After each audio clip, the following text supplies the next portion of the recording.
శ్రమలో దేవుని వాక్యాన్ని ధ్యానం చేసుకుందాం.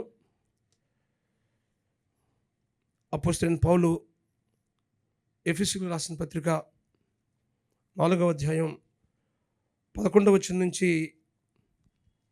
16వ వచనం వరకు మనం చదువుకోవాలి. మరి ఈ సంవత్సరం ఏ సంవత్సరం? ఇయర్ ఆఫ్ ఎడిఫికేషన్ అన్నాం. అంటే ఏంటి? క్షేమాభివృద్ధి సంవత్సరం. మన వ్యక్తిగత జీవితాల్లో, మన కుటుంబాల్లో క్షేమాభివృద్ధి పొందుకోవాలని దేవుడు ఆ థీమ్ని మన సంఘంలో ఈ సంవత్సరం ఉంచారు. అయితే ప్రభువా, నా జీవితంలో క్షేమాభివృద్ధి ప్రభువా, మీ వాక్యం వినబోతుండగా నా జీవితంలో ఉన్నతమైన అనుభవాలు నడిపించబడడానికి, క్షేమాభివృద్ధి పొందుకుని ఇక్కడి నుంచి వెళ్ళడానికి కృప చూపించు ప్రభు అని ప్రార్థన హృదయాలతో ఈ మాటలు ధ్యానం చేసుకుందాం.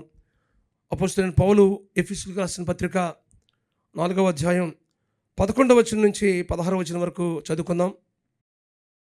మనమందరము విశ్వాస విషయములను, దేవుని కుమారుని గూర్చిన జ్ఞానం విషయములను ఏకత్వం పొంది సంపూర్ణ పురుషుల మగ వరకు, అనగా క్రీస్తునకు కలిగిన సంపూర్ణతకు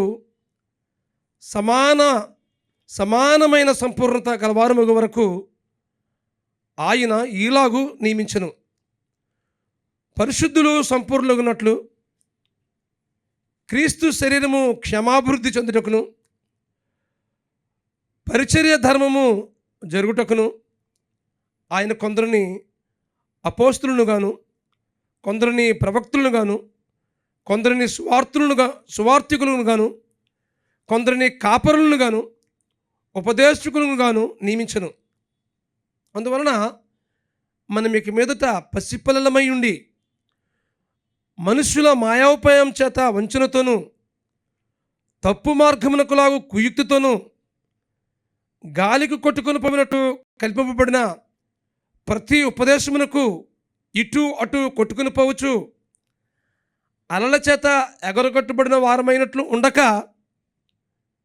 ప్రేమ కలిగి సత్యము చెప్పుచు క్రీస్తు వలె ఉండుటకు మనం అన్ని విషయములలో ఎదుగుదము.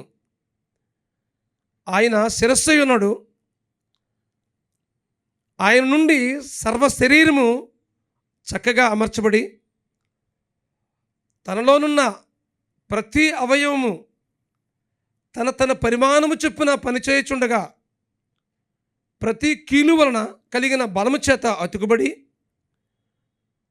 ప్రేమయందు తనకు క్షమాభివృద్ధి కలిగినట్లు శరీరమునకు అభివృద్ధి కలుగు చేసుకునిచున్నది.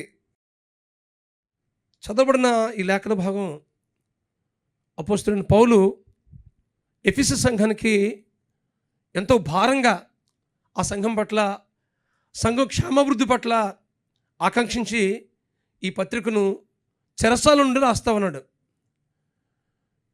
ఒకవైపు చెరసాల అనేది ఒక ప్రతికూలమైన పరిస్థితి, మరొక వైపు సంఘం మరి ఒంటరిగా ఉందని అదొక భారం. ఈ పరిస్థితుల నడుమ సంఘాన్ని ఉన్నతమైన అనుభవాలు నడిపించబడడానికి ఎంతో భారంగా ఈ మాటలు తెలియజేస్తూ ఉన్నాడు. ఈ ఎఫెసీయులకు రాసిన పత్రిక మనం గమనించినట్లయితే, ఈ 6వ అధ్యాయంలో మనం సమీక్షించినట్లయితే, మొదటి అధ్యాయం సంఘము క్రీస్తు యొక్క శరీరముగా చెప్పడం జరిగింది.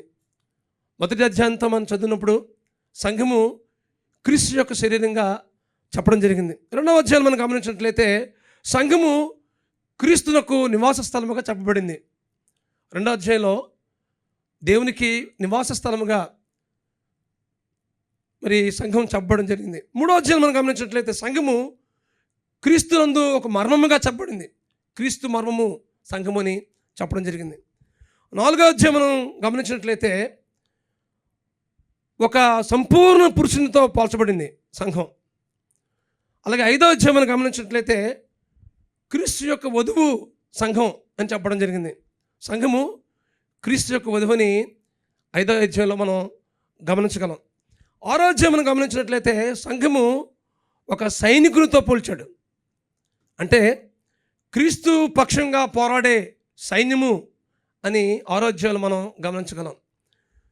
కాబట్టి సంఘము అలాంటి సంఘం క్షేమాభివృద్ధి చెందాలని, ఎఫెసు సంఘం క్షేమాభివృద్ధి చెందుతూ ఒకరి పట్ల ఒకరు ప్రోత్సాహకరమైన అనుభవం పొందుకోవాలని, ఉన్నతమైన ఆత్మీయ అనుభవం నడిపించబడడానికి ఈ పత్రికను సంఘం ఆయన చెరసాల్లో ఉంటూ ఎంతో ప్రోత్సహిస్తూ తెలియజేస్తూ ఉన్నాడు. అసలు సంఘము అంటే ఏమిటో మనం ఒకసారి గమనించాలి. సంఘము అంటే ఏమిటి? సంఘం అనగా పిలువబడిన వారి సమాజం.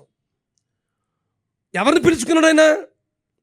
యేసుక్రీస్తు రక్తం చేత ఎవరైతే కడగబడ్డారో, యేసుక్రీస్తు ప్రభువుని తన నోటితో ఒప్పుకుని తమ హృదయం ముందు విశ్వసించిన వారు, ఆయన రక్తంతో కడగబడి ఎవరైతే పాపక్షమాపణ పొంది మరి ప్రభువుని అంగీకరించి విశ్వాసంలో కొనసాగుతున్నారో వారందరూ కూడాను సంఘంలో చేర్చబడిన వారు. ఈ విషయాన్ని మీరు గమనించవలసిందిగా మీకు మనం చేస్తున్నాను. కాబట్టి ఇక్కడ మనం గమనించినట్లయితే ఈ చదవబడిన వాక్యభాగం మనం గమనించినట్లయితే 11వ వచనంలో మనం చూసినట్లయితే, పరిశుద్ధులు సంపూర్ణులగినట్లు క్రీస్తు శరీరము క్షమాభివృద్ధి చెందుట మనం చూస్తూ ఉన్నాం. ఈరోజు నేను మీతో పంచుకోబోతున్న అంశం క్రీస్తు శరీరము క్షమాభివృద్ధి చెందుట.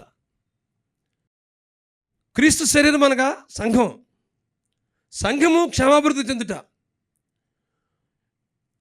క్రీస్తు శరీరము క్షమాభివృద్ధి చెందాలంటే ఏం చేయాలి, ఎలాగా, ఏ నియమాలు పాటించాలి, లేకుంటే ఏ విధంగా జీవించాలి అనే విషయాలు అపోస్తలుడైన పౌలు చాలా విషయాలు ప్రస్తావించడం జరిగింది. సంఘంలో ఉన్న విశ్వాసుల కోసం మనం గమనించినప్పుడు సంఘంలో ఉన్న విశ్వాసుల్ని వివిధ పేర్లతో మరి చెప్పడం జరిగింది.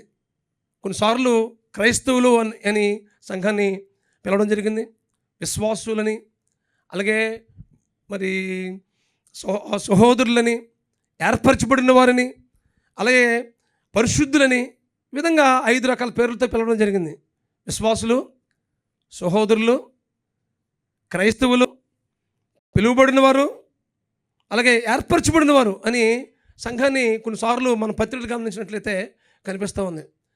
కాబట్టి మనం గమనించినట్లయితే చదవబడిన వాక్య భాగంలో సంఘము క్షమాభివృద్ధి చెందాలని ఎంతో ఆశతో, తపనతో ఈ ఉత్తరాన్ని ఎఫెసు సంఘానికి తెలియపరుస్తున్నాడు. అపోస్తలుల కార్య గ్రంథం మనం గమనించినట్లయితే సంఘం ఆవిర్భావం గురించి మనం తెలుసుకున్నట్లయితే సంఘం చాలా హింసకు గురైంది. యేసుక్రీస్తు ప్రభువారు శిష్యులు పంపించిన తర్వాత పేతురు, యోహాను, యాకోబు వీరు ఏం చేశారంటే యూదయ, సమరయ, గలిలయ ప్రాంతాల్లో దేవుని వాక్యాన్ని బలంగా ప్రకటించారు. ప్రకటించిన తర్వాత సంఘం విస్తరించబడడం ప్రారంభమైంది. కొద్దిగా ఉన్న సంఘం ఆత్మలో వర్ధిల్లుతుంది, సంఖ్యలో వర్ధిల్లుతూ ఉంది. ఈ మాటలు మనం అపోస్తలుల కార్య గ్రంథం 9వ అధ్యాయం 31వ వచనం మనం గమనించినట్లయితే ఆ విషయాలు మనకి కనిపిస్తుంది. చూడండి ఒకసారి. అపోస్తలుల కార్యములు 9వ అధ్యాయం 31వ వచనం మనం గమనించినట్లయితే, కావున యూదయ, గలిలయ, సమరయ దేశములంతటా సంఘము క్షమాభివృద్ధి నందుచు సమాధానము కలిగి ఉండును, మరియు ప్రభునందు భయమును పరిశుద్ధాత్మ ఆదరణీయు కలిగి నడుచుకొనుచు విస్తరించుచుండును. ఇంతకుముందు ఈ వాక్య భాగం మనం గమనించినట్లయితే అంతకుముందు ఏం జరిగిందంటే యెరూషలేములో గొప్ప హింస కలిగింది. యేసే క్రీస్తుని ఘంటాపథంగా పేతురు, యోహాను, యాకోబులు, అలాగే మిగిలిన వారు బర్నబా, స్టెఫను ఇలాంటి సేవకులు బలంగా ప్రకటిస్తుంటే సంఘం విస్తరించబడతా ఉంది. అలాంటి పరిస్థితుల నడుమ అపోస్తలుల కార్య గ్రంథం 8వ అధ్యాయం 1వ వచనం మనం గమనించినట్లయితే గొప్ప హింస కలిగింది. యెరూషలేములో గొప్ప హింస కలగడం వల్ల అపోస్తలులు తప్ప యూదయ, సమరయ దేశంలో అందరికీ విశ్వాసులు చెదిరిపోయారు. ఏదైనా హింస కలిగితే ఏమవుతుంది? సంఘం చెదిరిపోయే పరిస్థితి ఏర్పడుతుంది. అలాగా అక్కడ హింస బలంగా జరిగినప్పుడు విశ్వాసులు చెదిరిపోయారు. అలాంటి నేపథ్యంలో చెదిరిపోయినటువంటి విశ్వాసులు చెదిరిపోయినట్టుగా కాకుండా చెదిరిపోయిన తర్వాత దేవుని వాక్యాన్ని వారు ప్రకటిస్తూ ఉన్నారు. అక్కడ మనం 8వ అధ్యాయం 4వ వచనం మనం చూసినట్లయితే, అపోస్తుల కార్యాల గ్రంథం 8వ అధ్యాయం 4వ వచనం గమనించినట్లయితే, చెదిరిపోయిన వారు స్వార్థ వాక్యమును ప్రకటించుచు సంచారం చేసిరి. అలా చెదిరిపోయిన వారు చెదిరిపోయి ఇంకెందుకులే విశ్వాసం అని విడిచిపెట్టలేదు. ఏ విశ్వాసం అయితే చేతపట్టుకున్నారో, ఏ విశ్వాస ప్రమాణం మీద అయితే వారు కట్టుకున్నారో, అలా కట్టుకున్న మీద ఒకవేళ సంఘంగా వారు కూడుకోలేకపోయినప్పటికీ, చెదిరిపోయినప్పటికీ దేవుని వాక్యాన్ని భారభరితంగా ప్రకటిస్తూ ఉన్నారు. తద్వారా సంఘం విస్తరించబడుతూ ఉంది. ఇక్కడ మనం చదవబడిన వాక్య భాగంలో మనం గమనించినప్పుడు ఏ విధంగా విస్తరించబడుతుంది?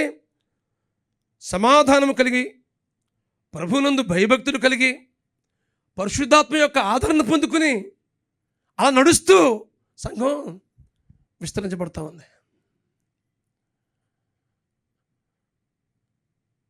కొన్నిసార్లు ప్రతికూలమైన పరిస్థితి జరిగినప్పుడు దేవుడు బలమైన కార్యాలు అక్కడ జరిగిస్తాడు.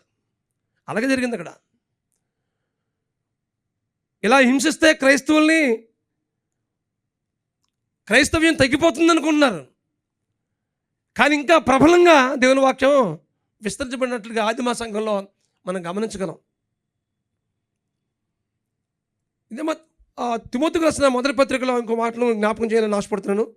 తిమోతికి రాసిన మొదటి పత్రిక 3వ అధ్యాయం, అపోస్తలుడైన పౌలు తిమోతికి రాసిన మొదటి పత్రిక 3వ అధ్యాయం 15వ వచనం మనం చూసినట్లయితే,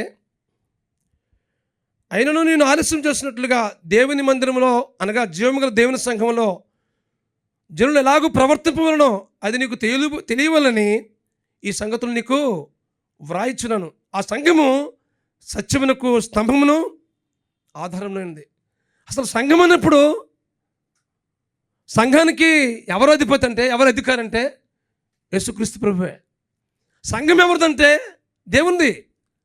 జీవముగల దేవుని సంఘము అని పౌలు తిమోతికి రాస్తున్నాడు కదా. అలాంటి జీవముగల దేవుని సంఘం సత్యమునకు స్తంభమై ఆధారమై ఉన్నది అనే విషయాన్ని తెలియజేస్తా ఉన్నాడు. కాబట్టి సంఘం అన్నప్పుడు అది జీవముగల దేవుని సంఘం అని మనం గ్రహించాలి. ఇప్పుడు మనం అందరం కూడా సంఘంగా కట్టబడ్డాం. అసలు సంఘం అంటే ఏం చెప్పాం? పిలువబడిన వారి సమాజం. ఆయన రక్తం చేత మనం కడగబడిన మీద విశ్వాసం కట్టుకున్న తర్వాత మనం సంఘంగా కట్టబడ్డాం. సంఘం అంటే ఇది ఎలా ఉంటుందంటే, సంఘం కోసం ఏదైనా వాక్యం చెప్పినప్పుడు ఇది నాకు కాదులే, సంఘం అంతరికి అనుకుంటాం. సంఘం అంతరికి అంటే ఇది ఏదో సార్థకం అయిపోయినట్టు ఉంటుంది. సంఘం అంటే ఎవరు కాదు, నువ్వు నేనే, మనందరూ కలిగితే సంఘం. కాబట్టి దేవుని సంఘంలో మనం క్షమాభివృద్ధి పొందుకోవాలంటే మనం ఏం చేయాలి అనే విషయాలు మనం జ్ఞాపకం చేసుకోవాలి. సత్యమునకు స్తంభమును ఆధారమున ఉంది సంఘం. సంఘం జీవముగల దేవుని సంఘం అది. కాబట్టి ఆ సంఘానికి మనం కట్టబడి ఆయన ఏ జీవిత ప్రమాణాల్లో జీవించాలని ఇష్టపడుతున్నాడో ఆ జీవిత ప్రమాణాల్లో మనం జీవిస్తూ ఉంటే సంఘము క్షేమాభివృద్ధి పొందుకుంటుంది. ఈ విషయాన్ని మీరు గ్రహించవలసిందిగా ప్రభు పేరిట మీకు మనవి చేస్తాను. చదవబడిన వాక్య భాగంలో 11వ వచనం చదువుకుందాం. మనమందరము ఎఫెసీయులకు రాసిన పత్రిక 4వ అధ్యాయం 11వ వచనం చదువుదాం.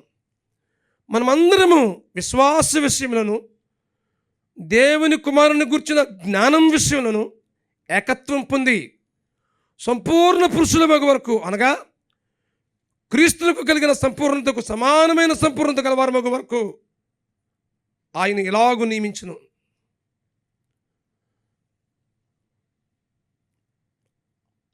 సంపూర్ణ పురుషుల మగ వరకు అని అంటున్నాడు.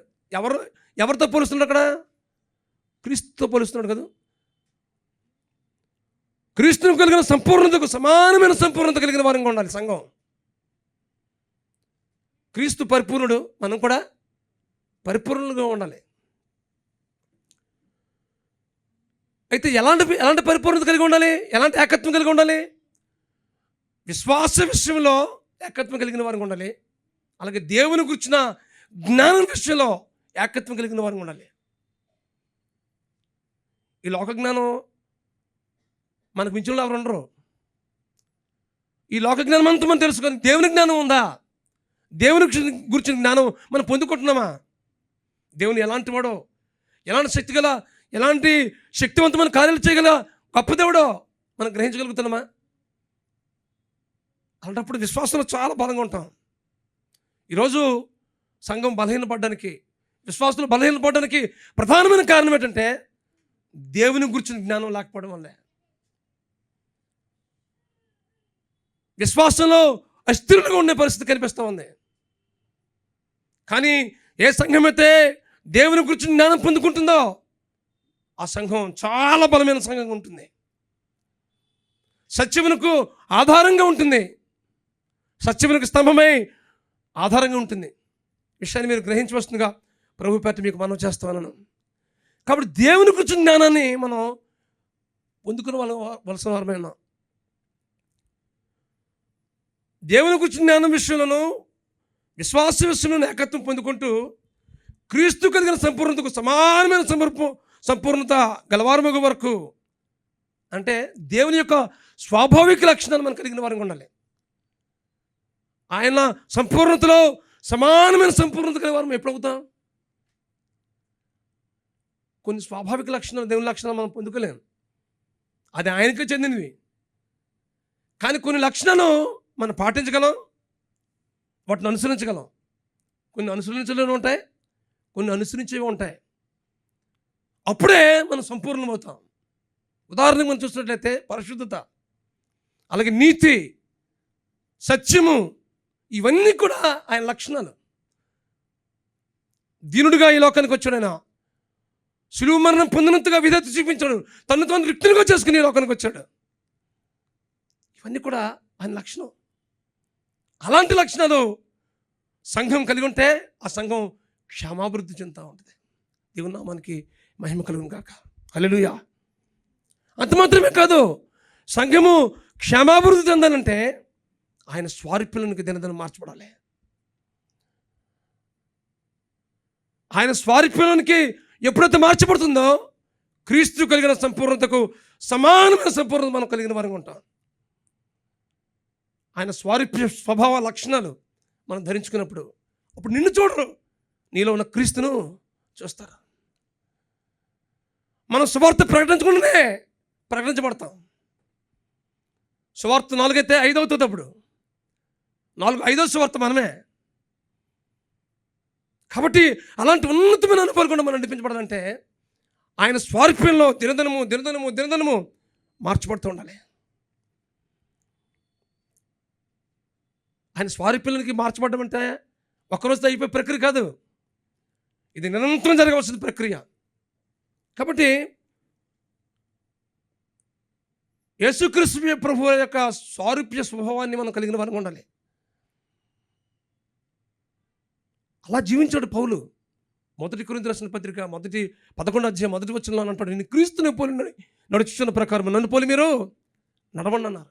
ఈరోజు సంఘంలో మనం అలాంటి అనుభవం కూడా మనం నడిపించబడితే సంఘము క్షేమాభివృద్ధి పొందుకుంటుంది. క్రీస్తుని పోలి మనం నడుచుకున్నప్పుడు, ఆయన పోలికలు మనలో మూర్తి భవించినప్పుడు మనం చూసిన వారు ఎవరు చూస్తారు? ప్రభువుని చూస్తారు. మనం చెప్పనక్కర్లే క్రైస్తవులు అని. మన నడవడి, మన ప్రవర్తన, మన క్రియలు, మన స్వభావ కార్యక్రమాలు అన్నీ చెప్తాయి మనం ఏంటో. తద్వారా దేవుడు మన జీవితం ద్వారా మహింపరచబడతాడు. అప్పుడు క్రీస్తు సంపూర్ణతలోనికి, మన సమానమైన సంపూర్ణతలోనికి మార్చబడుతూ ఉంటాం. చదవబడిన వాక్య భాగం మరొకసారి జ్ఞాపకం చేసుకుందాం. ఎఫెసీయులకు రాసిన పత్రిక 4వ అధ్యాయం 11వ వచనం 12వ వచనం మనం గమనించినట్లయితే అక్కడ పరిశుద్ధులు సంపూర్ణుల గురించి మాట్లాడుతుంది. 12వ వచనం మనం చూసాం కదా. 13వ వచనం చదువుతున్నాను. పరిశుద్ధులు సంపూర్ణంగానట్లు క్రీస్తు శరీరము క్షేమాభివృద్ధి చెందుటకును అని మాట కనిపిస్తూ ఉంది. పరిశుద్ధులు ఏమవ్వాలంట? సంపూర్ణం అవ్వాలి. ఆయన సంపూర్ణతకు సమానమైన సంపూర్ణత కలిగిన వారంగా ఉండాలి. దేవుడు పరిశుద్ధుడు, మనం కూడా పరిశుద్ధులు. పరిశుద్ధత అనేది వింటే వచ్చేదో, చదివితే రాదు, అది జీవిత అనుభవంలో ఉన్నప్పుడు మాత్రమే. ఈ పరిశుద్ధత అనేది ఒకరోజు అయిపోయే ప్రక్రియ కాదు. రక్షించబడిన నాటి నుండి మన మరణం వరకు కొనసాగే ప్రక్రియ ఇది. చూడండి, మంచి డ్రెస్ వేసుకుని, వైట్ డ్రెస్ వేసుకుని, లేకుంటే మంచి వస్త్రాలు వేసుకుని మనం బయటకు వెళ్ళామనుకోండి, బయటకు వెళ్ళి సాయంత్రం డ్యూటీ చేసుకుని మళ్ళీ ఇంటికి వచ్చేవారికి ఎలాగ ఉంటుందా? ఏమవుతుంది చెప్పండి? మాస్తుంది లేదా? ధూళి దుమ్ము అన్ని పడి ఏమవుతుంది? ఈ లోకంలో మనం ఎంత ప్రార్థన జీవితం కలిగి ఉన్నా, ఎంత దేవునితో సన్నిహితమైన సంబంధం కలిగి జీవిస్తున్నప్పటికీ, లోకంలో వెళ్తున్నప్పుడు లోక ప్రభావము, లోకపు స్థితిగతులు మన మీద ప్రభావం చూపిస్తుంటాయి. మాట ద్వారా, చూపు ద్వారా, తలంపు ద్వారా. అంటే ఆయా కార్యాలు మనం చూస్తున్నప్పుడు యాదృచ్ఛికంగానో తెలుసో తెలియకో మన జీవితంలో లోకపు స్థితి మన మీద ప్రభావం చూపిస్తూ ఉంటుంది. అలాంటప్పుడు పరిశుద్ధత మీద కల్మషం అంటుకోవడానికి అవకాశం ఏర్పడుతూ ఉంటుంది. మనం చాలా ప్రత్యేకించబడిన వారం, ఆయన చేత ఎన్నుకోబడిన వారం, ఆయన కుమారులము, ఆయన కుమార్తెలు. మనం ఆయన కుమారులంగా, ఆయన కుమార్తెలుగా చేయబడిన మనం ఆయన స్వాభావిక లక్షణాలు కలిగి మనం జీవిస్తూ ఉన్నప్పుడు, అలాంటి పరిశుద్ధత కలిగి మనం జీవిస్తున్నప్పుడు దేవుడు మన జీవితం ద్వారా మహింపరచబడతాడు. అలాగే మనం సంఘంలో కట్టబడుతున్నప్పుడు సంఘం క్షేమాభివృద్ధి పొందుకుంటుంది. అపోస్తలుడైన పౌలు కొరింథీయులకు రాసిన 2వ పత్రికలో ఒక చక్కటి మాట రాస్తామన్నాడు ఈ పరిశుద్ధత కోసం. కొరింథీయులకు రాసిన 2వ పత్రిక, అపోస్తలుడైన పౌలు కొరింథీయులకు రాసిన 2వ పత్రిక 7వ అధ్యాయం 1వ వచనం మనం చూసినట్లయితే, ప్రియులరా, మనకి వాగ్దానం ఉన్నవి కనుక దేవుని భయముతో పరిశుద్ధతను సంపూర్తి చేసుకొనుచు శరీరమునకు ఆత్మకును కలిగిన సమస్త కల్మషము నుండి మనలను పవిత్రులుగా చేసుకుందాం. ఎక్కడి నుంచి మనం పవిత్రులుగా చేసుకోవాలి? శరీరమునకును, చెప్పాలి, శరీరమునకును ఆత్మకును కలిగిన కల్మషం అనలేదు, సమస్త కల్మషమును ఏం చేయాలంట? కల్మషం నుండి మనం పవిత్రులుగా చేసుకుందాం. ఎలా చేసుకుంటాం? శరీరమును ఆత్మకును అంటున్న కల్మషం ఎలా పవిత్రత చేసుకుంటాం అంటే యేసుక్రీస్తు రక్తం చేత, ఆయన రక్తం చేత ప్రతిరోజు కడగబడుతుంటుంది మనం. అలాగని చేసిన తప్పులు మరలా చేసి మరలా కడుగు ప్రభు అని చెప్పడం కాదు. తెలుసో తెలియకో కొన్నిసార్లు ఏదో అనుకున్న రీతిలో ఈ పరిశుద్ధంగా జీవిస్తున్నప్పుడు ఏదో ఒక పాపమాలిని వండుతూ ఉంటుంది. అందుకోసం అంటున్నాడు, శరీరమునకును ఆత్మకును కలిగిన సమస్త కల్మషము నుండి మనల్ని పవిత్రులుగా చేసుకుందాం. యేసు రక్తము ప్రతి పాపము నుండి మనల్ని పవిత్రులుగా చేస్తుంది. ఎందుకోసం అంటే నువ్వు ఆయన కుమారుడివి, ఆయన కుమార్తెవు. ఆయన మన దేవుడు, మనమైన ప్రజలు. మన పౌరుషత్వం ఈ లోకమైంది కాదు. ఎక్కడ మన పౌరుషత్వం ఉంది? పరలోకంలో ఉంది. ఇది తాత్కాలికమే జీవితం.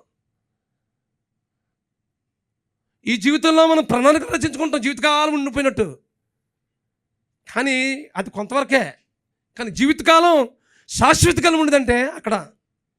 కనుకనే సంఘంతో మనం కట్టబడుతున్నప్పుడు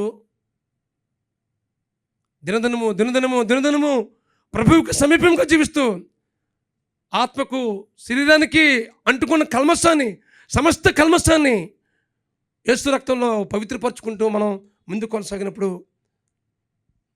మనం సంఘానికి క్షేమాభివృద్ధి కలిగిన వారు ఉంటాం.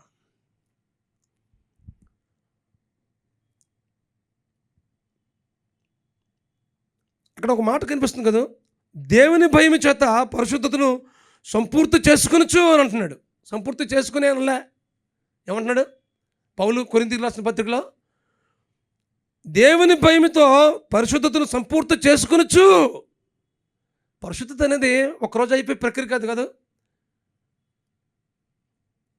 అది దేవుని భయం ఉంటేనే పరిశుద్ధత వస్తుంది. దేవుని భయం లేకపోతే సమస్త కల్మషం అంటుతూనే ఉంటుంది, వాటితోనే మనం బ్రతికేస్తూ ఉంటుంటాం. కానీ దేవుని యందు భయభక్తులు కలిగి చెడుతనాన్ని విసర్జించుకుంటూ మనం జీవిస్తూ ఉన్నప్పుడు సమస్త కల్మషాన్ని పవిత్రపరుస్తూ ఉంటాడు ఆయన. పరిశుద్ధతను సంపూర్తి చేసుకొనొచ్చు అనేది it is a continuous process, జీవితాంతం జరిగే ప్రక్రియ అది.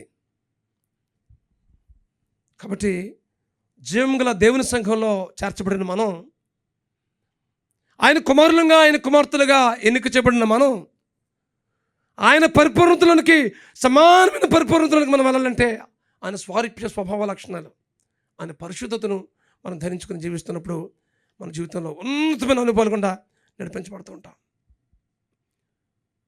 అందుకోసమే హెబ్రీయులకు రాసిన పత్రిక 12వ అధ్యాయం 14వ వచనంలో పరిశుద్ధత కలిగినకు ప్రయత్నించు అన్నాడు ఆయన. చూడండి ఒకసారి, ఇది వెంటనే అయిపోయి ప్రక్రియ కాదు, ప్రయత్నించాలి. పరిశుద్ధత అనేది కష్టమే కానీ అది అసాధ్యమైనది కాదు. 14వ వచనం మనం గమనించినట్లయితే, అందరితో సమాధానమును పరిశుద్ధతయు కలిగినకు ప్రయత్నించుడి. పరిశుద్ధత లేకుండా ఎవడను ప్రభువును చూడడు. అందుకోసం హృదయ శుద్ధి గల వారు ధన్యులు, వారు దేవుని చూసేదారిని ధన్యతల్లో కనిపిస్తూ ఉంది. కొండ మీద ప్రసంగంలో యేసు ప్రభువు మాట్లాడుతూ,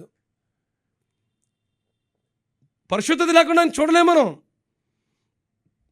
సంఘంతో మనం కలిసి ఉన్నప్పుడు అందరితో ఎలా ఉండాలంట?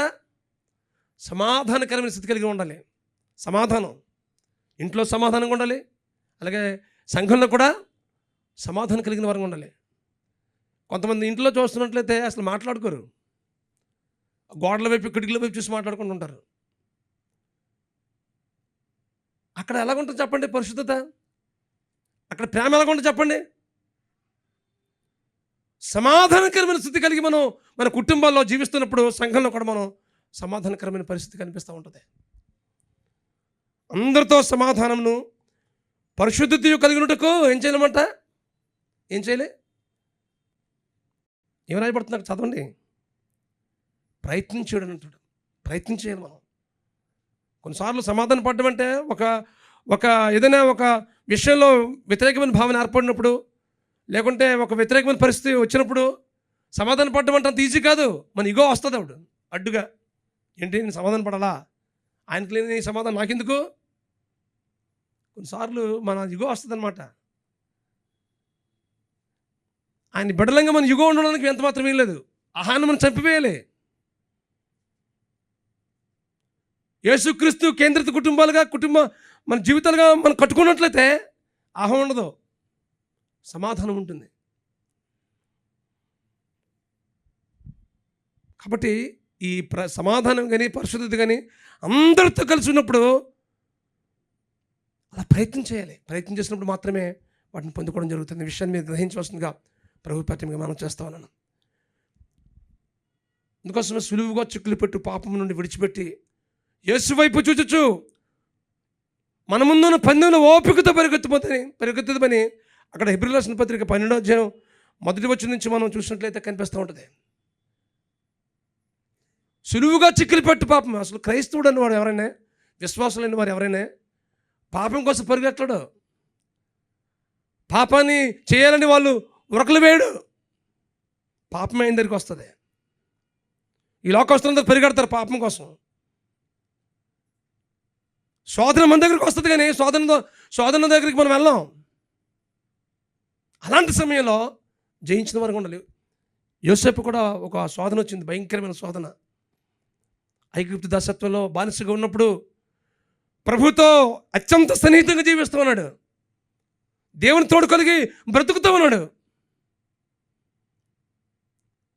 ఆ భయంకరమైన శోధన ఆ పోతిఫర్ భార్య నుంచి వచ్చినప్పుడు ఎలా జయించాడంటే, దేవుని యందు భయం కలిగి ఇంత దుష్కార్యం చేసి నా దేవుని ఎదుట నేను ఎలా పాపం చేస్తాను? అది పరిశుద్ధత అంటే.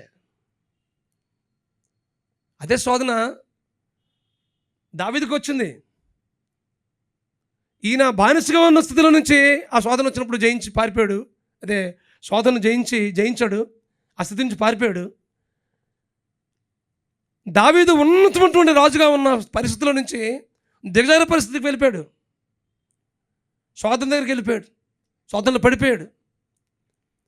ఒక ఊరియా భార్య విషయంలో తప్ప ఏ విషయంలో కూడాను మచ్చలేని వాడిగా జీవించాడు దావీదు. అది మచ్చ ఉండిపోయింది. కాబట్టి దావీదైతే శోధనలో పడిపోయాడు, కానీ యోసేపు అయితే శోధనలో పారిపోయాడు, పరిశుద్ధతను కాపాడుకున్నాడు. మరలా ఎంత పశ్చాత్తాపడవలసి వచ్చిందో దావీదు మరలా పూర్వ స్థితిలో రావడానికి. కాబట్టి ఈ విషయాన్ని మీకు గ్రహించి వస్తుంది, మీకు మనం చూస్తుంది. పరిశుద్ధత అనేది ఇది నిరంతరం జరిగే ప్రక్రియ, ఒకరోజుతో అయిపోయింది కాదు. ఎప్పటికప్పుడు దేవుని సన్నిధిలో కనగబడుతూ, మన మాట వల్ల కానీ, మన తలంపుల వల్ల కానీ, మన చూపుల వల్ల కానీ, మొబైల్ చూస్తే చాలు ఏదో పనికి మన దృశ్యం చూస్తుంది, స్కిప్ చేస్తున్నామా, అక్కడ ఆగిపోతున్నామా. పనికి మన మాటలు, అర్థమైన ఆలోచనలు ఏవో వస్తుంటుంటాయి టీవీలో కానీ, ఇంటర్నెట్లో కానీ, మొబైల్స్లో కానీ. ఇలాంటి వస్తున్నప్పుడు స్కిప్ చేస్తున్నామా, అక్కడ నిల్చుని దాన్ని ఆస్వాదిస్తున్నామా. పరిశుద్ధత అనేది చాలా ప్రాముఖ్యమైనది విశ్వాస జీవితంలో. మూల వాక్యం చదువుకుందాం. ఎఫెసీయులకు రాసిన పత్రిక 4వ అధ్యాయం 14వ వచనం చదువుకుందాం. 14వ వచనం చదువుకుందాం. పరిశుద్ధులు సంపూర్ణులగునట్లు క్రీస్తు శరీరము క్షమాభివృద్ధి చెందుటకును పరిచర్య ధర్మము జరుగుటకును ఆయన కొందరిని అపోస్తులుగాను, కొందరిని ప్రవక్తలుగాను, కొందరిని సువార్తికులను గాను, కొందరిని కాపరులుగాను, ఉపదేశులుగాను నియమించును. సంఘము, క్రీస్తు శరీరమైన సంఘము క్షమాభివృద్ధి చెందుటకు పౌలు ఎఫెసు సంఘానికి ప్రోత్సహిస్తున్న మాట ఏంటంటే, మీరు పరిచర్య ధర్మం జరిగించండి అంటున్నాడు. పరిచర్య ధర్మాలు అనేవి నానా విధములుగా ఉంటాయి. అది మన స్థితిని బట్టి, మన సామర్థ్యాన్ని బట్టి ఉంటుంది. దేవుడు అది చూసి ఆయా తలాంతులు మనకి ఇస్తాడు. ఇక్కడ 5 ప్రధానమైన తలాంతులు కనిపిస్తున్నాయి. ఒకటేంటి, అపోస్తులు. కొందరు అపోస్తులు గాను, కొందరు ప్రవక్తలు గాను, కొందరు సువార్తికులు గాను, కొందరు కాపర్లు గాను, కొందరు ఉపదేశులు గాను నియమించాడంట.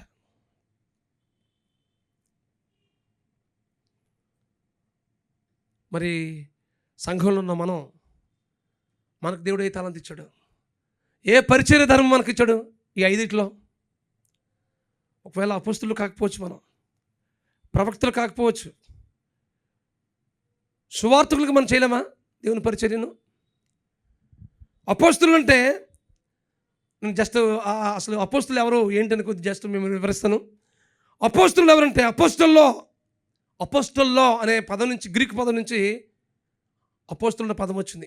దీని అర్థం ఏంటంటే పంపబడిన వారు అని అర్థం. పంపబడిన వారు అని అర్థం. ఒక వ్యక్తి ఒక ప్రత్యేకమైన పని మీద పంపించబడ్డాం. ఒక వ్యక్తి ఒక ప్రత్యేకమైన పని మీద పంపించబడ్డాం దేవుని చేత, వారిని అపోస్తులు అంటాం. ఇది ఎప్పుడు జరిగిందంటే ఫస్ట్ క్రిస్టియన్ మిషనరీలో జరిగింది. మొదటి క్రైస్తవ మిషనరీ జర్నీ చేస్తున్నప్పుడు అపోస్తుల కాలంలో జరిగింది ఈ సంఘటన. యేసుక్రీస్తు ప్రభువు కూడా ఆయన అపోస్తులుడు, అలాగే ఈ ప్రధాన యాజకుడు కూడా. ఈ మాటలు హెబ్రీయులకు రాసిన పత్రిక 3వ అధ్యాయం 1వ వచనం మనం గమనించగలం. ఆయన అపోస్తులుడు, ప్రధాన యాజకుడు. ఎందుకు చెప్తున్నాడు? ఆయన తండ్రి చేత పంపించబడ్డాడు ఈ లోకానికి. ఒక ప్రత్యేక ఉద్దేశంతో ఈ లోకానికి వచ్చాడు. ఎందుకోసం వచ్చాడు ఆయన? ఏ పాపదాస్యత్వం నుంచి మనుషులు విడిపించబట్టలేదో ఆ దాస్యం నుంచి విడిపించి వారిని రక్షణ భాగ్యం ఇవ్వడం కోసం ఆయన ఈ లోకానికి తన కుమారుడిన యేసుక్రీస్తు ప్రభువు వారిని లోకానికి పంపించాడు. ఆయన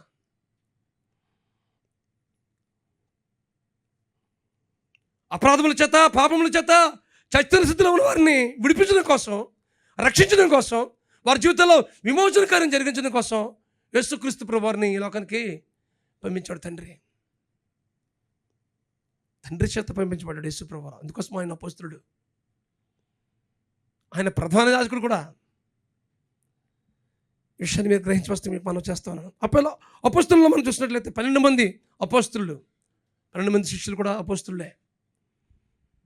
వాళ్ళు అపవిత్రులు వెళ్ళగొట్టడానికి, అలాగే ప్రతి విధమైన రోగం మీద, వ్యాధి మీద స్వస్థపరచడానికి అధికారం అనుగ్రహించాడు. ఆయన అధికారం ఇచ్చి పంపించాడు. అలాగే అపోస్తులుడు పౌలు కూడా అపోస్తులుడే. ఆయన రాసిన పత్రికల్లో నేను క్రీస్తు దాసుడును, అపోస్తులుడైన, అపోస్తులు పిలువబడిన వాడును అంటాడు. అపోస్తలుడిగా ఉన్నట్టుకు పిలువబడినవాడు, నేను క్రీస్తు దాసుడును, దేవుని సువార్త నిమిత్తము ప్రత్యేకించబడినవాడు అంటాడు. దేవుని సువార్త నిమిత్తము ప్రత్యేకించబడినవాడు ఇలాగ తను పరిచయం చేసుకుంటాడు. ఆయా సంఘాలకి ఉత్తరాలు రాస్తూ అపోస్తలుడిగా పిలువబడినవాడు. ఇంకా కొంతమంది ఉన్నారు, బర్నబాని, అంద్రోని అని, ఆంధ్రేయ కాదు అంద్రోని, అలాగే యుని అని, ఇలాంటి వారు చాలామంది ఉన్నారు. వీరు చేసే పనులు ఏంటంటే అసాధారణమైన ఆధ్యాత్మిక నాయకత్వ లక్షణాలు కలిగి వీరు ప్రదర్శిస్తూ ఉంటారు. అసాధారణమైన ఆధ్యాత్మిక నాయకత్వ లక్షణాలు కలిగి వీరు పరిచయం జరిగిస్తూ ఉంటారు. వీరినే అపోస్తలులు అంటారు.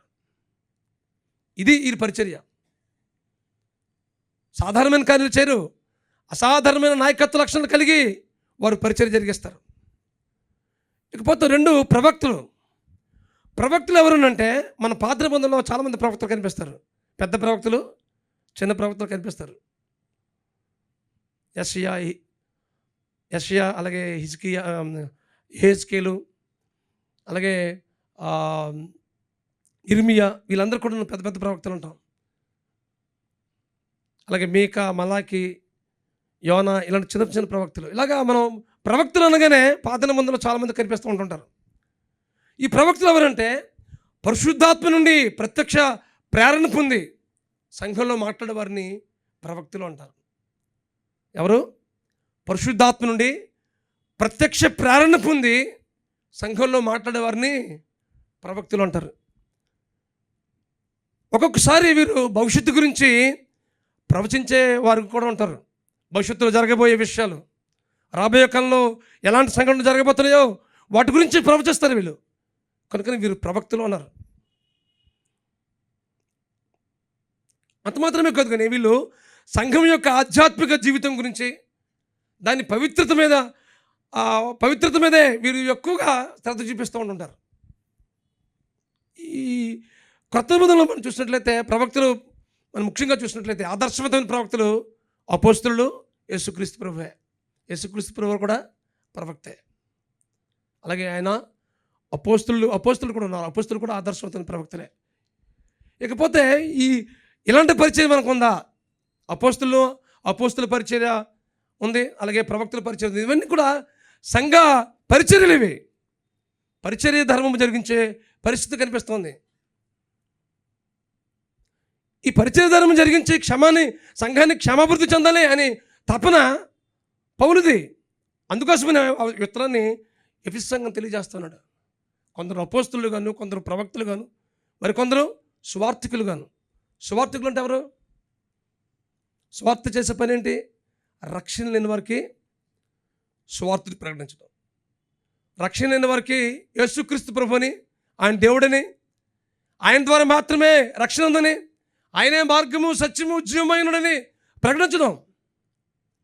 ఆయన మన కొరకు శిలువలో ప్రాణం పెట్టి మృత్యుంజయుడిగా తిరిగి లేచి త్వరలో రాబోతున్నాడని, మన పాపక్షమాపణకు ఆయన రక్తమే ద్వారా మాత్రమే పాపక్షమాపణ ఉందని, ఇవన్నీ కూడా రక్షణ స్వార్థ ప్రకటిస్తుంటున్నాం. ఇది ఎవరి బాధ్యత అంటే రక్షించబడిన ప్రతి ఒక్కరు చేయగలరు. చేయలేరా? కోర్స్ మనం అపోస్తలులు పరిచర్య చేయలేకపోవచ్చు, అలాగే ప్రవక్తల పరిచర్య చేయలేకపోవచ్చు. చేయలేరు అని అంటలేదు, చేయలేకపోవచ్చు అంటున్నాను. సువార్థికులకు పరిచర్య మాత్రం ప్రతి ఒక్కరూ చేయగలం. చేయలేమా? రక్షణ లేని వారికి దేవుని వాక్యాన్ని ప్రకటించలేమా? ఎంతమంది చేస్తున్నాం దేవుని వాక్యాన్ని ప్రకటించడం? సంవత్సరాలు గడిచిపోతున్నాయి. మీరు రక్షించబడి ఎంతకాలం అయిందంటే 20 సంవత్సరాలండి, 25 సంవత్సరాలండి, 30 సంవత్సరాలని నేను చెప్తున్నా. మంచిదే, ఇంత సుదీర్ఘమైన కాలం రక్షణ అనుభవం ఉందని. అంత రక్షణ అనుభవంలో ఎంతమంది సువార్త ప్రకటించాం మనం? ఎంతమందిని దేవుని సన్నిధికి తీసుకొస్తున్నాం? ఇది చెబుతున్న నాకు ఉంటుంది, మీకు అందరికీ ప్రశ్న ఇది. ఈ ప్రశ్నకు నేను కొంతమంది దేవుని సన్నిధిని నడిపించానంటే దేవునికి స్తోత్రం. మమ్మల్ని బట్టి ఎంతమందిని దేవుని వాక్యాన్ని మనం ప్రకటిస్తున్నాం. కొన్నిసార్లు ప్రకటించడానికి సిగ్గేస్తుంటుంది మనకి.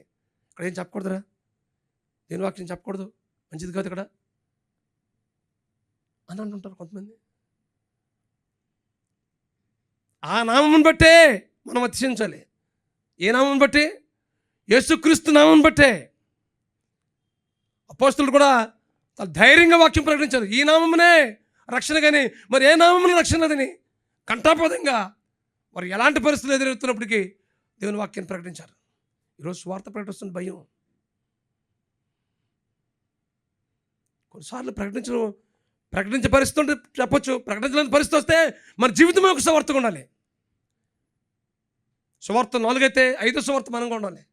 అలాంటి అనుభవం గుండెలను నడిపించు ప్రభువా, తద్వారా సంఘానికి నేను క్షమాపృతిగా ఉన్నట్లు చేయ ప్రభు అని మనం ప్రార్థించి అలాంటి అనుభవం నడిపించబడడానికి దేవుని సన్నిధిలో మనకు మనంగా సమర్పించుకోవాలి. ఇక్కడ మనం చూసాం, చెదరిపోయిన వారు యెరూషలేము ప్రాంతంలో హింస కలిగితే చెదిరిపోయిన వారు చెదిరిపోయినట్టుగా కాకుండా చెదిరిపోతూ దేవుని సువార్త ప్రకటిస్తూ ఉన్నారు. అలా ప్రకటించి బర్నబా ఆయన పరిచయం చేస్తుంటే సౌలు పట్టుబడ్డాడు దేవుని చేత. దమస్కో ప్రాంతంలో ఆ సంగతి మనకు తెలుసు. దమస్కో ప్రాంతంలో దేవుడు దర్శించి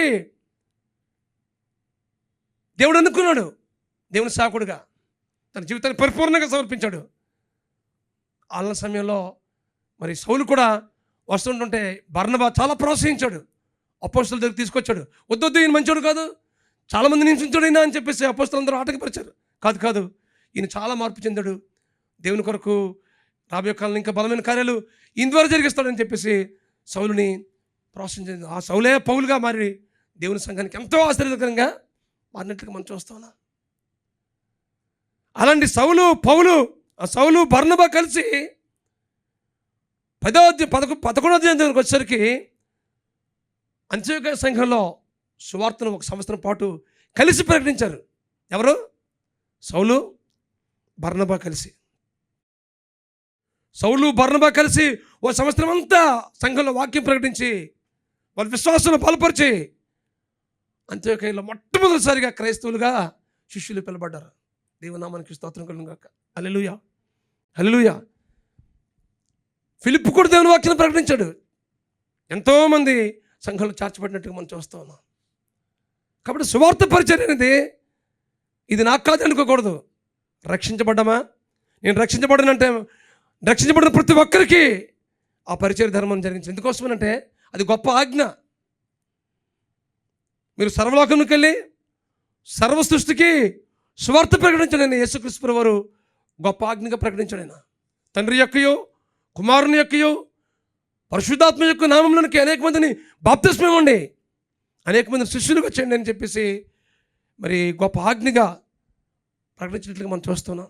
కాబట్టి సువార్త పరిచర్య అనేది ప్రతి ఒక్కరి బాధ్యతగా మనం గమనించి వస్తుందిగా ప్రభు పేట మీకు మనవి చేస్తున్నాను. మన లైఫ్ చర్చ్ థీమ్ కూడా అదే, క్రీస్తు నామమురిగిన చోట్లను సువార్త ప్రకటింపబడని అనే పేరుతోని దేవుని సంఘాలు మనం కడుతూ ఉన్నాం.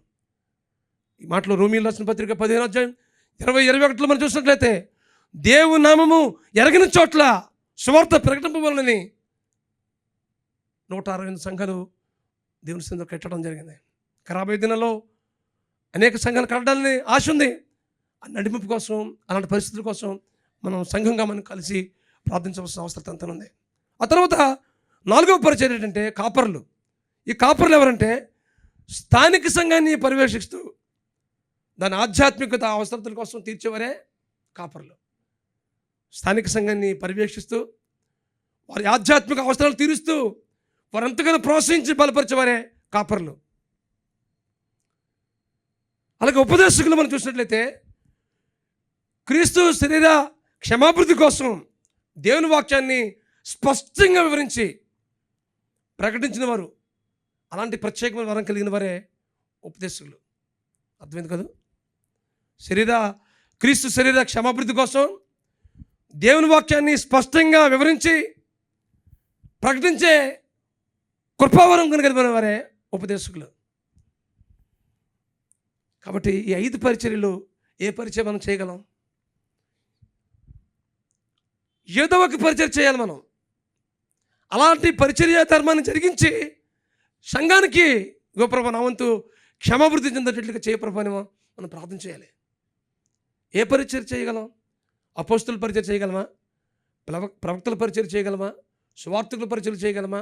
కాపర్ల పరిచర్య చేయగలమా? లేకుంటే ఉపదేశకుల పరిచర్య చేయగలమా? మీరు ఏ పరిచర్యకైతే మిమ్మల్ని దేవుడు ప్రేరేపిస్తున్నాడు. ఆ విషయంలో గోప్రభు ఆ సంఘానికి క్షమాపణ కలిగేటట్లుగా నేను మీ పరిచయ ధర్మాన్ని జరిగించడానికి కృప చూపించు ప్రభు అని మనం ప్రార్థించవలసిన అవసరం ఎంతో ఉంది. మన మూలవాక్యంలోకి వద్దాం. ఎఫెసీయులకు రాసిన పత్రిక 4వ అధ్యాయం 14వ వచనం చదువుతున్నాను. అందువలన మనం ఇక మీదట పిల్లలమై ఉండి మనుషుల మాయోపాయముల చేత వంచనతోనూ తప్పు మార్గములకు లాగు కుయుక్తితోనూ గాలికి కొట్టుకుని పోయినట్లు కల్పింపబడిన ప్రతి ఉపదేశమును ఇటు అటు కొట్టుకుని పోవచ్చు. వాళ్ళ చేత ఎగరగొట్టబడిన వారమై ఉన్నట్లుండక ఎగరగొట్టబడిన వారమైనట్లు ఉండక అంటున్నాడు. ఎలా ఉండకూడదని చెప్పండి? ఎలా ఉండకూడదు? పసిపిల్లలమై ఉండక అని అంటున్నాడు. పసిపిల్లలు ఎలా ఉండాలి? వాళ్ళకి ఏం తెలుసు చెప్పండి? మరి వాడికి ఏం తెలియదు, నేను చెప్పుకుని చిన్నపిల్లలు రాడు అంటాం. ఆధ్యాత్మిక స్థితిలో, ఆత్మీయ అనుభవంలో పసిపిల్లలాగా ఉండకూడదు. ఎలా ఉండదు మరి? బలమైన ఆహారం తినేవారిగా ఉండాలి. పసిపిల్లలు ఏం చేస్తాం చెప్పండి? ఏం పెడతాం? పాలు, వాళ్ళకి త్వరగా జీర్ణమయ్యే పదార్థాలు పెడతాం కదా. కానీ బలమైన ఆహారం ఎవరికి అవసరం? పెద్దవారికి, వయసు వచ్చిన వారికి. కాబట్టి ఆధ్యాత్మిక స్థితిలో మనం పసిపిల్లలుగా ఉండడానికి ఎంత మాత్రం వీల్లేదు. పిల్లలు అంటలేదు పౌలు. ఎఫెసు సంఘానికి ఆ గుచ్చు చెప్తున్నాడు అనమాట. మీరు పసిపిల్లలుగా ఉండడానికి ఎంత మాత్రం వీల్లేదు. ఒకవేళ అలా ఉన్నట్లయితే ఆధ్యాత్మిక స్థితిలో మీరు ఏమైపోతారు? చాలా ప్రస్తావిస్తున్నాడు అనమాట. వంచనతోనూ కుయుక్తితోనూ గాలికి కొట్టుకుని పోయినట్లు కల్పింపబడిన ప్రతి ఉపదేశమును ఇటు అటు కొట్టుకుని పోవచ్చు. అలల చేత ఎగరబడిన వారిగా ఉంటారు. తప్పుడు బోధలు వస్తాయి. ఏది నమ్మాలో ఏది నమ్మకూడదు తెలియదు. ఏది సత్యమైన బోధ, ఏది అసత్యమో తెలియదు. కాబట్టి మీరు అలా ఉండడానికి ఎంత మాత్రం వీల్లేదు. సంఘ క్షేమాభివృద్ధి కోసం మీరు బలమైన వారిగా ఉండాలి అని సంఘాన్ని ఎఫెసు సంఘానికి ప్రోత్సహిస్తూ తెలియపరుస్తున్నాడు. మనం కూడా ఎలా ఉంటున్నాం? పసిపిల్లలాగా ఉంటున్నామా? వయసు వచ్చిన వారికి ఉంటున్నామా? వయసులో పెద్దవారమే. సంవత్సరాలు గడుస్తున్న కొలిది వయసు భయపడుతుంది. కానీ ఆధ్యాత్మిక జీవితంలో మన అంతరంగ పురుషుడు అలాగ ఉన్నాడు. నా బాహ్య పురుషుడు కృషించుచున్నాను, నా అంతరి పురుషుడు దినదినము ఏమంటున్నాడంట చెప్పండి? దినదినము నూతన పరచబడుచున్నాడు. ఆధ్యాత్మిక జీవితంలో బలాభివృద్ధి పొందుకోవాలంటే దేవునితో మన నిత్యము అవినాభావ సంబంధం కలిగి మనం జీవిస్తూ ఉండాలి. వయసు ముఖ్యం కాదు. ఆధ్యాత్మిక జీవితంలో మన వయసు అంతా పసిపిల్లలు ఉండడానికి ఎంత మాత్రం వీల్లేదు. ఆధ్యాత్మిక జీవితంలో పెద్దవారిగా ఉండాలి. మన అంతరంగ పురుషుడు శక్తి కలిగిన వాడుగా ఉండాలి. అలాంటప్పుడే ఎలాంటి ప్రతికూలతలు వచ్చినా మనం ధైర్యంగా ఎదుర్కోగలం. ఈరోజు ఏదైనా సమస్య వస్తే, ఏదైనా శోధన వస్తే, ఏదైనా ప్రతికూలత ఏర్పడితే అలాగా అల్లాడిపోతుంటున్నాం. ఎందుకని? అలల చేత ఎగరగొట్టబడినట్లుగా మనం అయిపోయే పరిస్థితి ఏర్పడుతుంది. అటు ఇటు కొట్టుకుని పోతున్నాం. కారణం ఏంటి? ప్రార్థన లేమి, దేవునితో సరైన సంబంధం లేకపోవడం పరిస్థితి. ఆధ్యాత్మిక జీవితంలో శక్తివంతమైన కార్యాలు మనం చేయలేకపోవడం దాన్ని బట్టి, ఆత్మలో బలం లేని స్థితిని బట్టి, ఆత్మలో బలహీనం అయిపోయిన స్థితిని బట్టి అలా చేత కొట్టబడినట్లుగా మన విశ్వాస జీవితం ఉంది. విషయాన్ని మీకు గ్రహించవలసిందిగా ప్రభు పట్టి మీకు మనం చేస్తాను. కాబట్టి ఈ వాక్యం ఉంటున్న మన జీవితంలో ఒకసారి పరిశీలన చేసుకుందాం. అంత మాత్రం కూడా పసిపిల్లగా ఉండడానికి వీలుదు. అందుకోసం అక్కడ ఆ 15 వచనంలో మనం రాయబడుతున్న వాక్య భాగంలో ప్రేమ కలిగి సత్యము చెప్పుచు క్రీస్తు వలె మనం అన్ని విషయములు ఎదుగుదాం అంటున్నాడు. ఎలాగ ఎదగాలంట? అన్ని విషయాలు ఎదగాలి. ప్రేమ కలిగి సత్యము చెప్పుచు ఏ జీవిత ప్రమాణాల్లో జీవించాలని దేవుడు ఇష్టపడుతున్నాడో ఆ జీవిత ప్రమాణాలు జీవిస్తూ ఆయన స్వారూప్యంలో మార్చబడుతున్నారు. ప్రేమ కలిగి సత్యము చెప్పుచు క్రీస్తు వలె ఉండడానికి మనం ఎదగాలి. ఆయన ఎలా జీవించాడు? ఈ లోకంలో ఎలాంటి జీవితాన్ని జీవించి మన ముందు ఉంచాడు? ఈ లోకంను జయించిన ప్రకారము మీరును లోకాన్ని జయించను అన్నాడు. ఆయన ఓడిపోయాడైనా శోధనలు వచ్చినప్పుడు ఏం చేస్తాడు ఆయన? వాక్యానుసారంగా జయించాడు ఆయన. 40 దినాలు 40 రాత్రులు అపవాద శోధించబడినప్పుడు జయించాడు కదా. మనం శోధన వస్తే ఏం చేస్తున్నా? వాక్యంతో ఎదుర్కొంటున్నామా? వాక్యం ఎవరిలో ఉంటుందో వాళ్ళు శోధన జయించగలరు. వాక్యం లేనప్పుడు శోధనలు పడిపోతాం. ఏదో ఎదుర్కోవడానికి ఏది ఉంది మనలో హృదయంలో? వాక్యమే లేనప్పుడు ఎలా ఎదుర్కొంటాం? ఎలా జయించగలం? సంఘము క్షమాభివృద్ధి చెందాలంటే, సంఘము దినదినము బలపడాలంటే క్రీస్తు వలె ఉండడానికి మనం ప్రతిరోజు కూడా అభ్యాసం చేయాలి. ప్రతిరోజు కూడా అభ్యాసం చేయాలి. ఆయన పరిశుద్ధత, ఆయన తగ్గింపు స్వభావం, ఆయన అలాంటి జీవిత స్థితిగా జీవించడం, దేవుని చిత్తాన్ని పరిపూర్ణంగా జరిగించాడు ఆయన. నిన్న జీవితంలో కూడా అలాంటి అనుభవాలు కూడా నడిచినప్పుడు ఉన్నతమైన అనుభవాలు పొందుకుంటాను. ఒక విషయం చెప్పి నేను ముగిస్తాను. 16వ వచనం, ఆయన శిరస్సు వినడు, ఆయన నుండి సర్వ శరీరము చక్కగా మర్చబడి తనలో ఉన్న ప్రతి అవయవము తన పరిమాణము చొప్పున పనిచేయుచుండగా ప్రతి కీలు వలన కలిగిన బలము చేత అతుకుబడి ప్రేమయందు క్షమాభివృద్ధి కలిగినట్లు శరీరములకు క్షమాభివృద్ధి కలుగు చేస్తున్నది. మనం చూసినట్లయితే సంఘమునకు శిరస్సు ఎవరు? క్రీస్తు.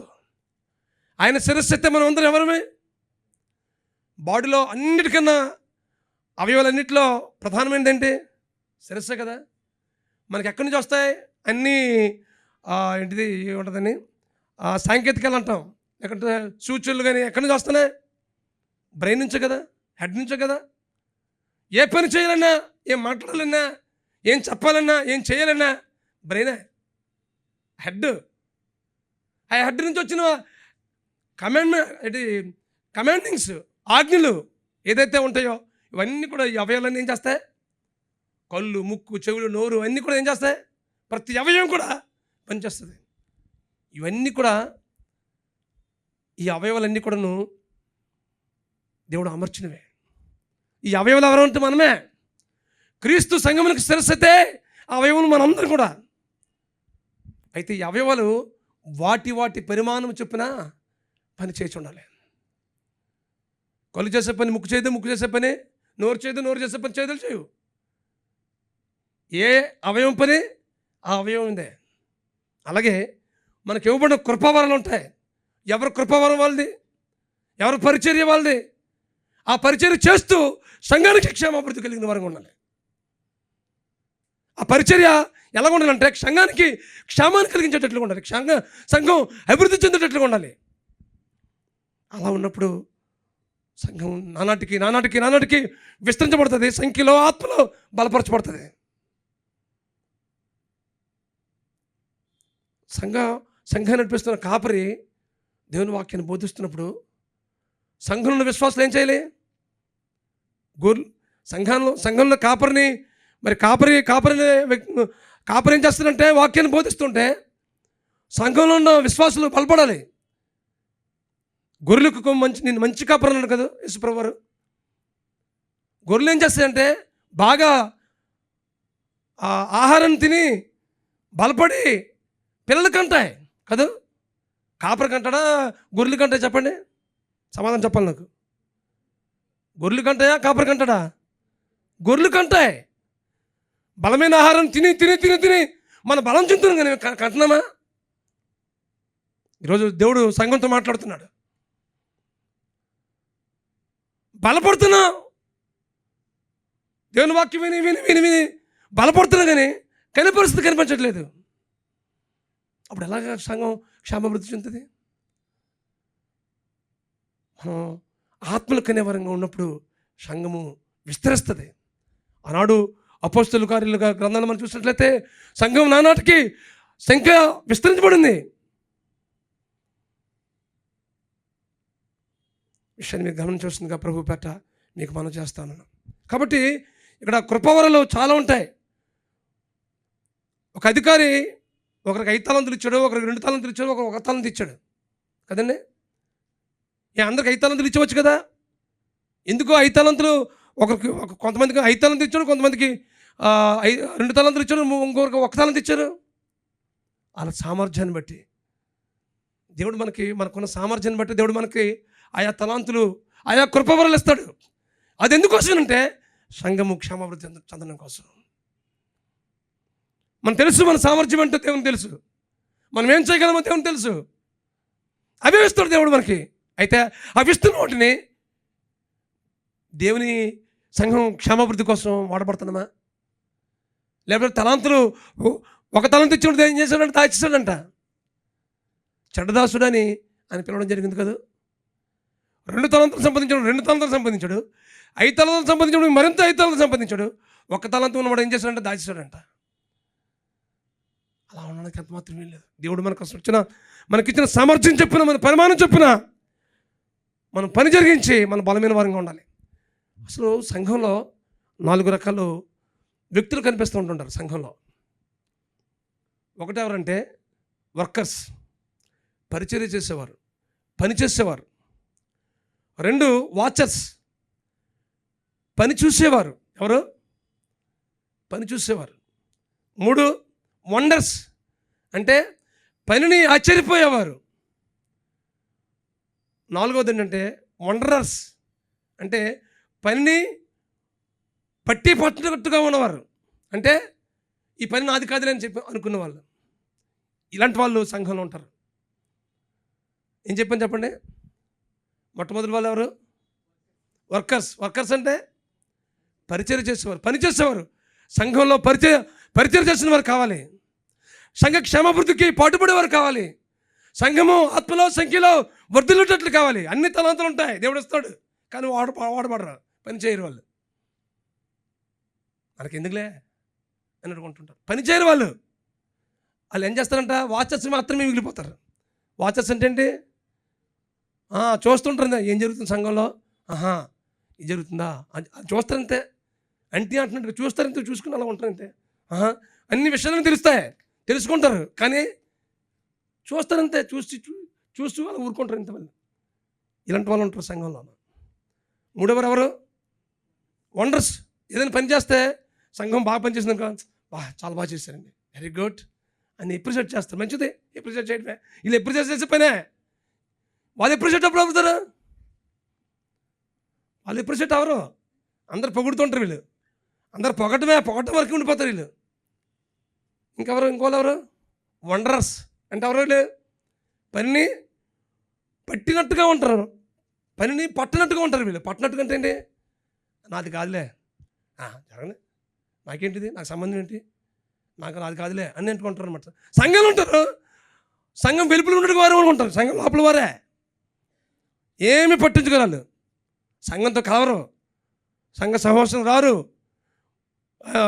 ఏంటిది సంఘం మిడ్ వీక్ ప్రోగ్రామ్స్ రారు. పట్టట్టుకుంటారు అంతే.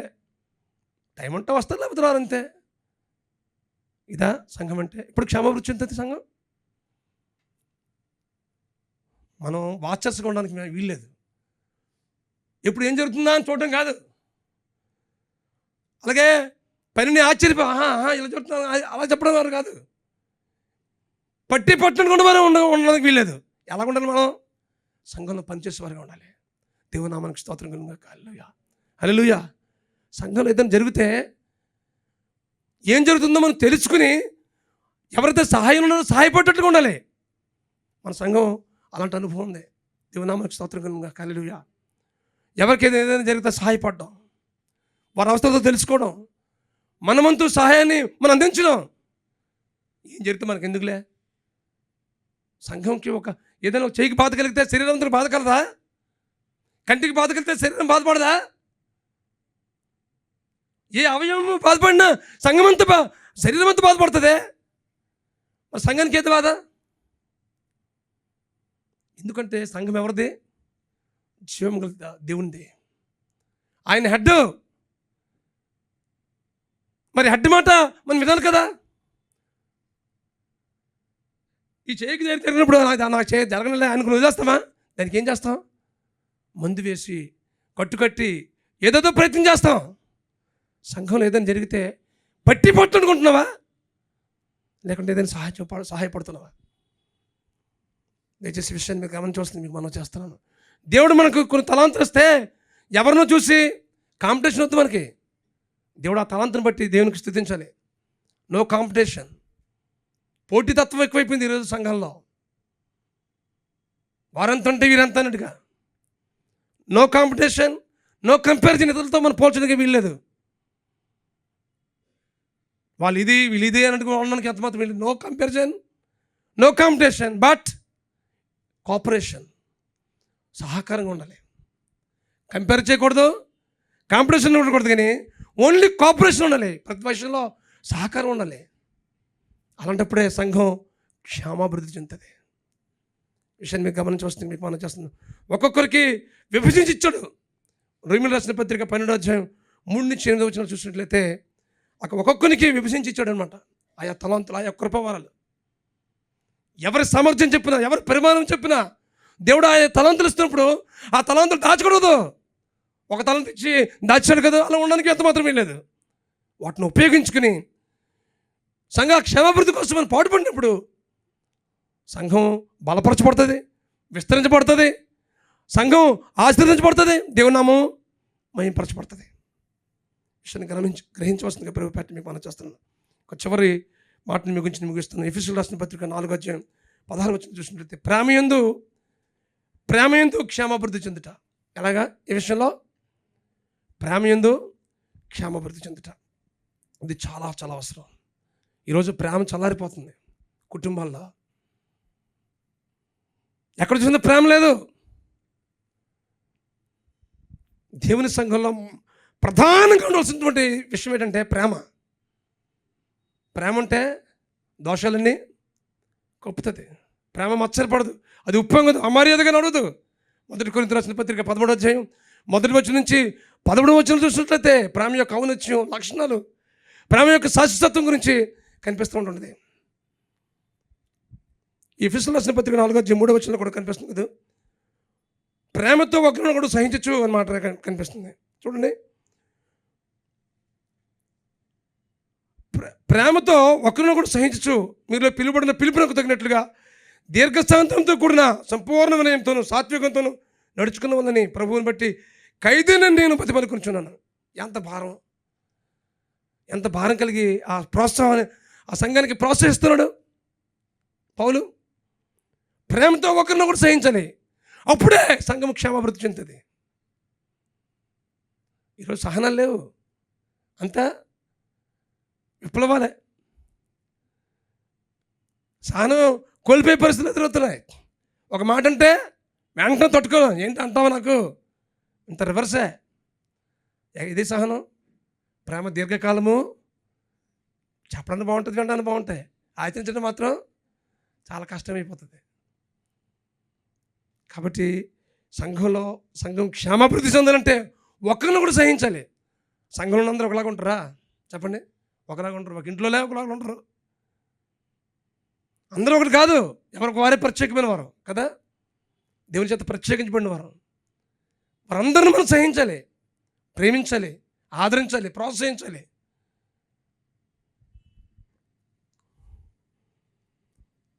కాబట్టి 1 కొరింథీయులకు రాసిన పత్రిక 14వ అధ్యాయం 1వ వచనం ఉంటుంది, ప్రేమ కలిగినటకు ప్రయాసపడు అని ఉంటుంది. ఆ ప్రయాసపడు అన్న మాటలో ప్రయత్నించుడి, వెంటాడు అన్న మాట కనిపిస్తూ ఉంటుంది. ఎలా చేయాలి చెప్పండి? ప్రేమ కలిగి ఉండడానికి అంత ఈజీ కాదు. ప్రేమించడం అంటే అంత ఈజీ అనుకున్నారా? ఏదో ఐ లవ్ యూ అని చెప్పడం కాదు. ప్రేమించడం అంటే నిన్ను ప్రేమిస్తున్నాను చెప్పడం కాదు. ప్రేమను వ్యక్తపరచడం మాత్రం కాదు, కానీ క్రియలో చూపించడం, అది ప్రేమ అంటే. మనం ఒకరి పట్ల ఒకరు ప్రేమ చూపించడం ఎలా అంటే ఆయా క్రయం ద్వారా మనం చూపించుకున్నాం ఎంత ప్రేమిస్తున్నామో. ఎవరు చెప్పలేరు, అందరు చెప్తారు నేను ప్రేమిస్తున్నానని. అది కాదు. ప్రేమ కలిగి ఉండడానికి ఏం చేయాలంట? ప్రయత్నించాలంటే. అంత కష్టమైందన్నమాట ప్రేమ. పౌలు చెప్తున్నాడు ఈ విషయాన్ని. ప్రేమ కలిగి ఉండకు ప్రయత్నించుడి, ప్రయాసపరుడి, వెంటాడు అంటున్నాడు కొరింథీయులకు రాసిన పత్రికలో. కొరింథీ సంఘం యొక్క విశ్వాస పరిస్థితులకు ఉంది. ఈరోజు మన పరిస్థితులకు ఉంది. ప్రేమించేందుకు ప్రేమించే పరిస్థితి కనిపిస్తుందా? దేవునికి ప్రేమిస్తామని చెప్తాం, దేవుని మాట వినం, దేవుని వాక్యం చదవం, దేవునితో సహవాసం చేయం, దేవుని సన్నిధికి రాము, మన ఇష్టంతో వస్తామో రాకపోతే రాము. అప్పుడు ఎలా క్షేమాభివృద్ధి చెందుతుందో చెప్పండి? ప్రేమ కలిగి ఉండడానికి ప్రయత్నించుడి, ప్రయాసపరుడి, వెంటాడు అంటున్నాడు. అలాంటప్పుడే సంఘము క్షమాభివృద్ధి చెందుతుంది. కాబట్టి వాక్యం ఉంటుంది మన జీవితంలో. ఒకసారి పరిశీలన చేసుకుందాం. ప్రభువా, సంఘము క్షేమాభివృద్ధి చెందడానికి అనేకమైన విషయాలు ఆమోదించావు ప్రభువా. ప్రేమ కలిగి ఉండడానికి నేను ప్రేమించాలనుకుంటున్నాను, కానీ నేను ప్రేమించలేకపోతున్నాను ప్రభువా. కనీసం ప్రయత్నించడానికి సహాయం చేయ ప్రభువా. ప్రయాసపడడానికి, వెంటాడడానికి సహాయం చేయ ప్రభువా. మనం ప్రేమించిన అవతల తిరస్కరిస్తుంటారు. అప్పుడు ఎలా ప్రేమించగలం మనం? అప్పుడు ఎలా ప్రేమించగలం అంటుంటాం. అలాంటి సమయంలో కూడా దేవుని ప్రేమను చూపించాలి. సంఘం క్షమాభివృద్ధి చెందాలంటే దినదినము దేవుని అప్పగించుకుంటూ, ఆయన స్వారూప్యంలో మార్చబడుతూ, ఆయన పరిపూర్ణతకు సమానమైన పరిపూర్ణత కలిగి జీవిస్తూ, ఆయన పరిచర్య ధర్మాన్ని ఏదైతే జరిగి ఇస్తున్నాడో వాటిని పాటిస్తూ ఆయన మహిమకరంగా బ్రతుకుదాం. సమయం ఒక నిర్ణయం చేసుకుందాం. ప్రభువా, పరిచర్య ధర్మాలు 5 పరిచర్యలు ఇచ్చావు, కనీసం ఒక్క పరిచర్య నేను ఇచ్చడానికి సహాయం చేయ ప్రభువా. సంఘంలో నేను ఎంతో ఆశీర్వదించబడుతున్నాను ప్రభువా. నేను సంఘానికి ఏ విధంగా ఆశీర్వాదకరంగా ఉంటానో గ్రహించడానికి ఇదే నాతో మాట్లాడు ప్రభువా. సంఘ క్షేమాభివృద్ధి కొరకు నేను పాటుపడడానికి కృప చూపించు ప్రభువా. ఏదో వాచర్స్గా వండర్స్గా ఉండడానికి వీళ్ళు ఎదిగిన ప్రభా. ఇదిగో ప్రభా, పరిచర్య చేసేవారికి నాకు చేయ ప్రభాని ప్రార్థన చేద్దాం. ఎవరు మౌనంగా ఉండదు, హృదయాలు తెరిచి ప్రార్థన చేద్దాం.